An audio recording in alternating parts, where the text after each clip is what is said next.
আসসালামু আলাইকুম সুপ্রিয় দর্শক, আমার চ্যানেলে আমি আজকে এসেছি নতুন একজন কৃষককে নিয়ে। তার নতুন একটি শীতকালীন রবি শস্য ফুলকপি নিয়ে আমি আপনাদেরকে আজকে সে সম্পর্কে জানাবো। কি আমার নাম আবুল কাশেম। আবুল কাশেম, তো আপনি এই শীতকালীন এই সবজি আপনার ফুলকপি এটা কি আপনি সারা বছরই চাষ করেন, মানে প্রতি সিজনেই চাষ করেন? প্রতি শীতকালে আমি এই ফুলকপিটা একের পর এক করতেই থাকি।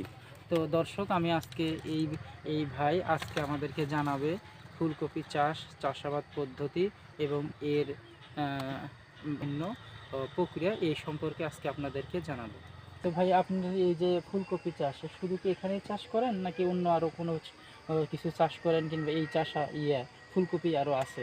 আমার এই ক্ষেত বাদ দিয়ে আরো 1 একর জমি আরো অন্য জায়গায় আছে। এজন্য আমি এটা এই জায়গাতে অল্প আছে আর এক জায়গাতে একটু বেশি আছে। ও আচ্ছা আচ্ছা। তো ভাই, এই যে কিছু কিছু গাছে দেখতেছি ফুলকপি অলরেডি চলে আসছে, তো প্রতি পিস এখন কেমন দরে বিক্রি করতেছেন? প্রতি পিস এখন 80-90 সব রকমই বিক্রি হচ্ছে। একটা এক ধরনের কপির ফুল যদি ভালো আসে দামটা ভালো পাওয়া যায়। ও আচ্ছা, তাহলে তো খুব ভালোই দাম পাচ্ছেন। হ্যাঁ। তো ভাই, আপনি এই যে ফুলকপিতে মোটামুটি কি কি সার কীটনাশক দেন? এটা আমি নিজের অভিজ্ঞতা এবং ডিলারের পরামর্শ নিয়ে ওরা যেভাবে সাজেশন দেয় সেভাবে আমি কাজ করি। ও আচ্ছা, ঠিক আছে। তো ভাই, আপনি এই যে এই ফুলকপিগুলা সচরাচর কোথায় বিক্রি করেন? আমাদের এলাকা যেগুলো বাজার আছে, যেমন দুর্গাপুর, বানেশ্বর, রাজশাহী শহরে বিভিন্ন জায়গায় আমি যেখানে সুযোগ পাই সেখানেই আমি বাজারজাত করি এগুলো। আচ্ছা, তাহলে বিভিন্ন এলাকায় আপনি এগুলো করেন।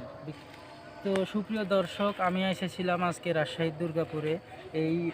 এটা হলো ফুলকপি, এর হচ্ছে ইংরেজির নাম হচ্ছে কাউলিফ্লাওয়ার এবং বৈজ্ঞানিক নাম হচ্ছে ব্রাসিকা ওলেরেসিয়া। এটা একটি ব্রাসিকেসি গোত্রের উদ্ভিদ।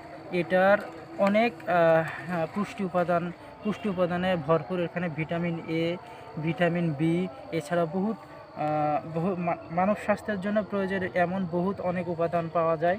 তো যাই হোক দর্শক, দেখলেন একজন কৃষক সে কীভাবে ফুলকপি চাষ করে, তার চাষাবাদ পদ্ধতি এবং কৃষকের বিভিন্ন গল্প। হ্যাঁ, তো যাই হোক দর্শক বৃন্দ, আবারও আপনাদেরকে সালাম, আসসালামু আলাইকুম। পরবর্তী কোনো ভিডিওতে দেখা হবে নতুন কোনো কৃষকের গল্প নিয়ে, কোনো সফল কৃষকের গল্প নিয়ে আমার এই কৃষি কথা চ্যানেলে। আবারও দেখা হবে। আসসালামু আলাইকুম।